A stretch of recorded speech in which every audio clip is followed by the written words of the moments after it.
Assalamualaikum warahmatullahi wabarakatuh. Di pertemuan ke-12 ini, saya Amelia Wulansari, NIM 2019-12-196, dan Tasya Okta Anggraini, NIM 2019-12-197. Di sini kami akan mempresentasikan SAK EMKM bab 9, yaitu persediaan, dan juga bab 10, investasi pada Ventura bersama.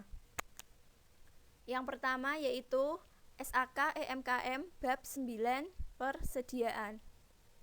Ruang lingkup.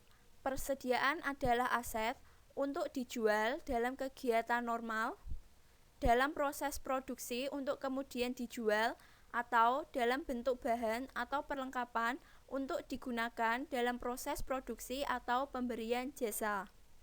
Persediaan diukur berdasarkan biaya atau nilai realisasi bersih mana yang lebih rendah, atau the lower of the cost and net realizable value. Pengakuan dan pengukuran. Entitas mengakui persediaan ketika diperoleh sebesar biaya perolehannya. Biaya perolehan persediaan mencakup seluruh biaya pembelian, biaya konversi, dan biaya lainnya yang terjadi untuk membawa persediaan ke kondisi dan lokasi yang siap untuk digunakan. Biaya pembelian meliputi harga pembelian, bea masuk, dan pajak lainnya kecuali yang dapat ditagih kembali kepada kantor pajak. Biaya konversi meliputi biaya yang secara langsung terkait dengan unit yang diproduksi dan biaya overhead produksi tetap dan variabel yang dialokasikan secara sistematis. Biaya lainnya yang dikeluarkan dari persediaan yaitu jumlah pemborosan yang tidak normal, biaya penyimpanan kecuali biaya tersebut diperlukan dalam proses produksi sebelum tahap produksi berikutnya, biaya administrasi dan umum, juga biaya penjualan. Teknik pengukuran biaya persediaan seperti metode biaya standar atau metode eceran atau retail dapat digunakan jika hasilnya mendekati biaya perolehan. Biaya standar harus direview. Metode eceran atau industri eceran yaitu jumlah besar item yang berubah dengan cepat dan memiliki margin yang sama, di mana tidak praktis untuk menggunakan metode lainnya. Pengakuan sebagai beban. Entitas dapat memilih menggunakan rumus biaya, yaitu masuk pertama keluar pertama atau MPKP atau FIFO, dan rata-rata tertimbang. Metode MPKP atau FIFO berarti bahwa biaya yang dikeluarkan untuk barang adalah biaya untuk barang pertama yang dibeli. Dengan kata lain, perusahaan mengasumsikan bahwa barang pertama yang dijual adalah barang pertama yang dibeli. Sedangkan metode rata-rata tertimbang menggunakan rata-rata biaya barang untuk biaya-biaya. Dengan kata lain, rata-rata tertimbang menggunakan rumus total biaya barang dalam persediaan yang tersedia untuk dijual dibagi dengan jumlah unit yang tersedia untuk dijual. Contohnya yaitu, pada tanggal 1 Desember 2008, entitas A tidak memiliki saldo persediaan. Pada tanggal 5 Desember 2008, entitas A membeli 1000 unit persediaan pada biaya perolehan yaitu Rp1.000 per unit. Pada tanggal 10 Desember 2008, entitas A membeli 1000 unit persediaan pada biaya perolehan Rp1.100 per unit. Pada tanggal 15 Desember 2008, entitas A menjual 1000 unit persediaan dengan harga jual Rp1.500 per unit secara tunai. Penyelesaian yaitu dengan menggunakan metode MPKP atau FIFO perpetual. Metode ini mengasumsikan barang dalam persediaan yang pertama dibeli akan dijual atau digunakan terlebih dahulu, sehingga yang tertinggal dalam persediaan akhir adalah barang yang dibeli atau diproduksi kemudian, serta HPP dicatat saat transaksi penjualan. Pencatatan saat terjadi penjualan yaitu dengan menjurnal kas debit dan penjualan kredit sebesar Rp1.500.000.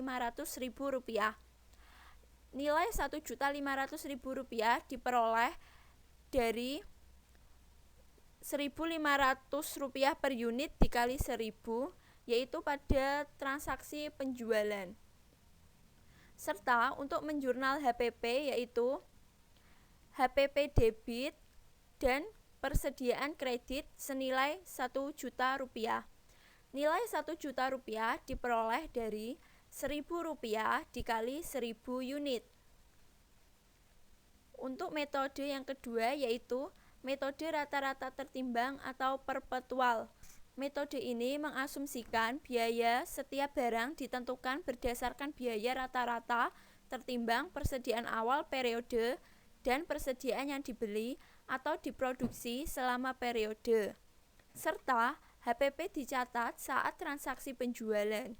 Pencatatan saat terjadi penjualan yaitu dengan menjurnal kas debit penjualan kredit sebesar Rp1.500.000.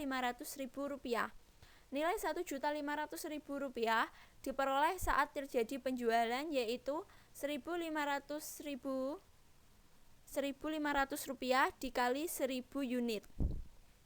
Sedangkan untuk menjurnal HPP yaitu HPP debit dan persediaan kredit senilai Rp1.050.000. Nilai Rp1.050.000 diperoleh dari Rp1.000 unit dikali 1.000 unit ditambah 1.100 unit dikali 1.000 unit dibagi dengan 1.000 unit ditambah 1.000 unit akan menghasilkan nilai Rp1.050.000. Untuk metode periodik, dengan metode periodik HPP dihitung dan dicatat entitas pada akhir periode pelaporan. Untuk persediaan barang dagang, HPP dihitung dengan formula sebagai berikut. Persediaan awal ditambah pembelian dikurangi dengan persediaan akhir akan menghasilkan nilai HPP. Nilai persediaan akhir yang digunakan bergantung pada rumus biaya yang digunakan. Dengan rumus MPKP, maka nilai persediaan akhir diasumsikan adalah nilai pembelian terakhir. Sementara itu, dengan rumus rata-rata, nilai persediaan akhir adalah nilai pembelian rata-rata. Pada contoh di atas, perhitungannya yaitu 1. Dengan menggunakan rumus biaya MPKP periodik. Persediaan awal sejumlah 0 karena di soal tadi tidak ada saldo awal untuk persediaan awal. Habis itu ditambah dengan pembelian senilai Rp2.100.000. Nilai pembelian diperoleh dari pembelian tanggal 5 Desember 2008 yaitu 1.000 unit dikali Rp1.000 per unit, juga dengan tanggal 10 Desember 2008 1.000 unit dikali Rp1.100 per unit akan menghasilkan nilai Rp2.100.000. Juga dikurangi dengan persediaan akhir tadi yang sudah dihitung senilai Rp1.100.000, maka akan menghasilkan HPP senilai Rp1.000.000. Ayat jurnal untuk tanggal 31 Desember 2008 yaitu HPP debit dan persediaan kredit senilai Rp1.000.000. Yang kedua, untuk metode rata-rata tertimbang periodik, perhitungannya hampir sama, yaitu persediaan awal 0, karena di dalam soal tidak disebutkan saldo untuk persediaan awal. Ditambah dengan jumlah pembelian, yaitu Rp2.100.000, dikurangi dengan persediaan akhir senilai Rp1.050.000, akan menghasilkan nilai HPP Rp1.050.000. Maka, ayat jurnal penyesuaian pada tanggal 31 Desember 2008 yaitu HPP debit dan persediaan kredit senilai Rp1.050.000. Pengakuan sebagai beban. Jumlah persediaan yang mengalami penurunan dan atau kerugian, misalnya karena persediaan rusak atau usang, diakui sebagai beban pada periode terjadinya penurunan dan atau kerugian tersebut.